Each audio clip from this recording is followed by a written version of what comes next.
Hello everyone, कैसे हो सब लोग? बढ़िया, मस्त, मजे में ही होने चाहिए सब लोग। चले आज अपने अगले चैप्टर की तरफ। अगला चैप्टर मतलब आज हम क्या पढ़ने वाले हैं? आज हम लोग स्ट्रक्चर एंड बॉन्डिंग वाला चैप्टर है ना, उसको आगे चलने वाले हैं। मतलब बहुत ही दिलचस्प सा कमेंट मुझे आपका देखने को मिला कि मैम अल्कोहल ज्यादा हो गया, हैंगओवर होने लग गया। कोई बात नहीं, हैंगओवर को छोड़ो, बॉन्डिंग स्ट्रॉन्ग करते हैं। तो बॉन्डिंग स्ट्रॉन्ग करने के लिए हम लोग क्या करेंगे, जो हमारा स्ट्रक्चर एंड बॉन्डिंग वाला चैप्टर हमने स्टार्ट किया था, स्ट्रक्चर एंड बॉन्डिंग, जो हमने एकदम बेसिक चैप्टर स्टार्ट किया था ना, जब हम उसका लेक्चर 2 अटेंड करेंगे। लेक्चर 2 लेक्चर 1 ऑलरेडी अपलोडेड हो चुका है, जिसमें हम लोगों ने इसकी केमिकल बॉन्ड की नेचर की बात करी थी। आज हम लोग क्या देखने वाले हैं कि जो ऑर्गेनिक केमिस्ट्री है वो क्योंकि कार्बन पे चलती है और कार्बन जो है वो कोवेलेंट बॉन्ड बनाता है। ऐसा क्यों करता है ये तो हम लोगों ने लास्ट लेक्चर के अंदर डिस्कस कर लिया था। आज हम लोग क्या करेंगे, इस कोवेलेंट बॉन्ड का नेचर चेक करने वाले हैं। नेचर ऑफ कोवेलेंट बॉन्ड जो है वो अपन देखने वाले हैं।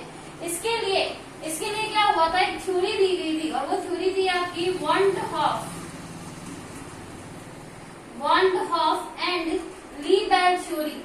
ये वॉन हॉफ और लीबेल थ्योरी जो है ना, इसको आज अपन लोग डिस्कस करने वाले हैं कि ये जो थ्योरी है वो क्या थी। ये जो थ्योरी है ना वो किस पे बेस्ड थी? ये बेस्ड थी आपकी कार्बन की ज्योमेट्री पे, कि कार्बन जो है वो किस तरीके की ज्योमेट्री को रखेगा।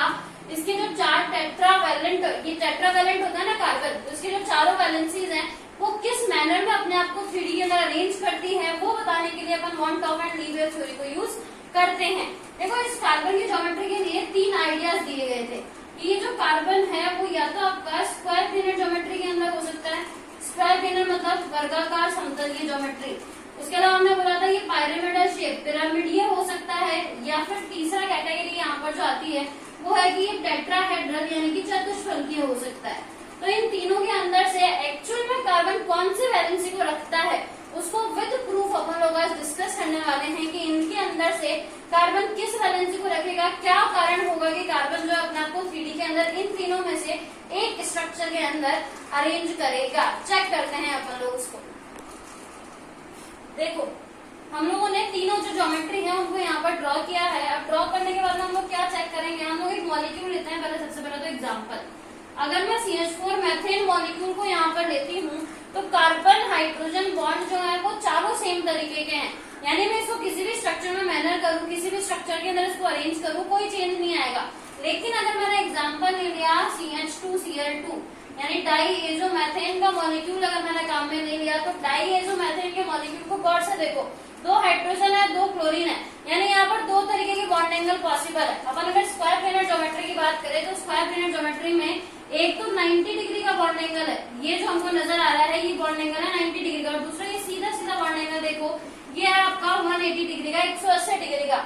जबकि आप बात करो अगर यहाँ पर, तो यहाँ आपको एक तो एंगल नजर आएगा 60 डिग्री का और दूसरा एंगल आपको नजर आएगा 120 डिग्री का।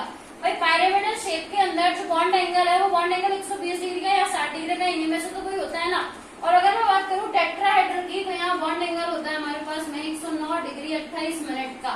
अब देखो, सबसे आसान तरीका तो क्या है, बॉन्ड एंगल यहाँ पे 2 तरीके के हैं, 2 तरीके के हैं। इसका मतलब ये जो मॉलिक्यूल है वो 2 तरीके से सिचुएट हो सकता है, इसके 2 आइसोमर पॉसिबल है। कैसे? हम ये बोलेंगे कि जो अपना क्लोरीन का बॉन्ड है कार्बन के साथ में, कार्बन क्लोरीन कार्बन बॉन्ड जो है ना, या तो ये 90 डिग्री के एंगल पे हो सकता है, या तो ये जो अपना दूसरा 180 डिग्री का एंगल है उस पे हो सकता है। तो 90 और 180 डिग्री अगर ये 2 एंगल पे है, यानी एक बार तो मैं दोनों Cl को इस तरीके से पास रख सकती हूँ और एक बार मैं यहाँ रख सकती हूँ। तो ये Cl-C बॉन्ड हो जाएगा 180 डिग्री का और ये वाला Cl-C बॉन्ड जो है वो हो जाएगा आपका 90 डिग्री का। तो इन 2 के हिसाब से ये जो मॉलिक्यूल आपका वो 2 आइसोमर के अंदर पाया जाना चाहिए, पर ऐसा नहीं होता है। इस मॉलिक्यूल का केवल एक ही फॉर्मेट, एक ही स्ट्रक्चरल फॉर्मूला पॉसिबल होता है। इसका मतलब ये ज्योमेट्री हो गई अपनी फेल। पहली ज्योमेट्री अपनी यहाँ पर हो चुकी है फेल। सेकंड ज्योमेट्री के पास चले तो यहाँ भी 2 तरीके के बॉन्ड एंगल है। 2 तरीके के बॉन्ड एंगल मतलब यहाँ पर भी हम लोग क्लोरीन कार्बन क्लोरीन जो बॉन्ड है इसको या तो 60 डिग्री पे रख सकते हैं या तो 120 डिग्री पे रख सकते हैं। इसका मतलब 2 तरीके के आइसोमर पॉसिबल होंगे, जो कि फेल ज्योमेट्री फिर से फेल अपनी, क्योंकि अपने को तो पता है कि मॉलिक्यूल जो है वो केवल एक ही ज्योमेट्री में मिलेगा। तो इसके पास चलते हैं। यहाँ अगर अपन जाएंगे तो कहीं पर भी आप क्लोरीन को रख दो और कहीं पर भी आप कार्बन को रख दो, जो अपना हाइड्रोजन है उसको रख दो। रैंडमली जो मन में आया, ये क्लोरीन रख दिया, ये क्लोरीन, ये हाइड्रोजन, ये हाइड्रोजन। इसके अलावा आप किसी भी बॉन्ड एंगल पे रख दो, किसी भी सिचुएशन पे रख दो, बॉन्ड एंगल 109 डिग्री का ही रहेगा। इट मींस कार्बन के लिए टेट्राहेड्रल स्ट्रक्चर ही एप्रोप्रिएट है। इन तीनों के अंदर से उस स्ट्रक्चर का एप्रोप्रिएट होने का कारण है इसका केवल एक आइसोमर, एक स्ट्रक्चरल फॉर्मूला पाया जा रहा है, इसका कोई भी आइसोमर जो है वो देखने को नहीं मिलता है। अगर मिलता तो इन दोनों में से किसी भी स्ट्रक्चर के अंदर ये फिट हो सकता था, पर नहीं हो रहा है।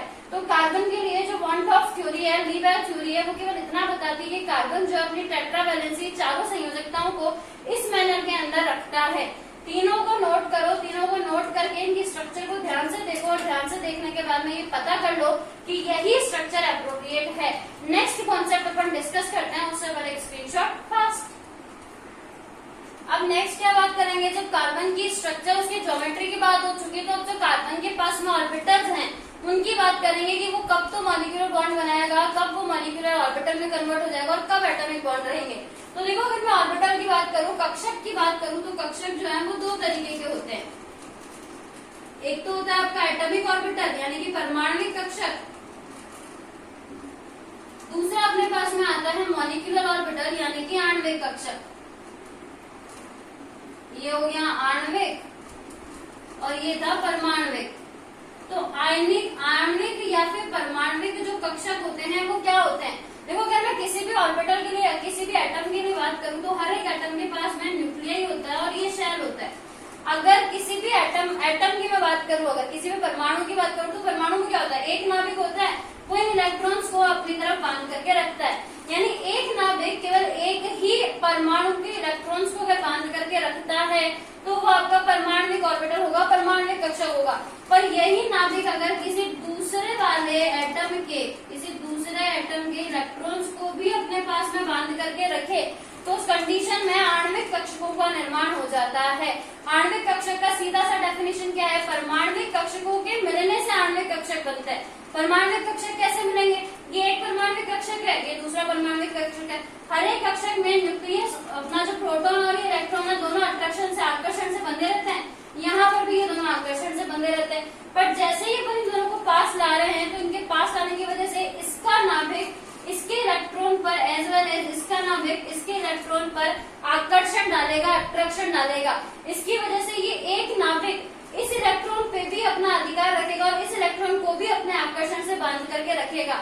यानी एक नाभिक दो परमाणविक कक्षकों से अगर जुड़ा हुआ है, अगर संबंधित है, तो उस कंडीशन में इस कक्षक को आणविक कक्षक कहा जाएगा। ये सीधा सा कॉन्सेप्ट है। अब सवाल ये आता है कि ये जो आणविक कक्षक है इनका निर्माण कैसे होता है। इन आणविक कक्षकों के लिए हम लोग किस तरीके की थ्योरी को लेकर के चलते हैं कि ये कैसे बने होंगे और क्या कोई सा भी परमाणविक कक्षक आपस के अंदर जुड़ करके कोई सा भी आणविक कक्षक बना सकता है क्या, इन सब के बारे में अपन डिस्कस करेंगे नेक्स्ट वीडियो लेक्चर के अंदर।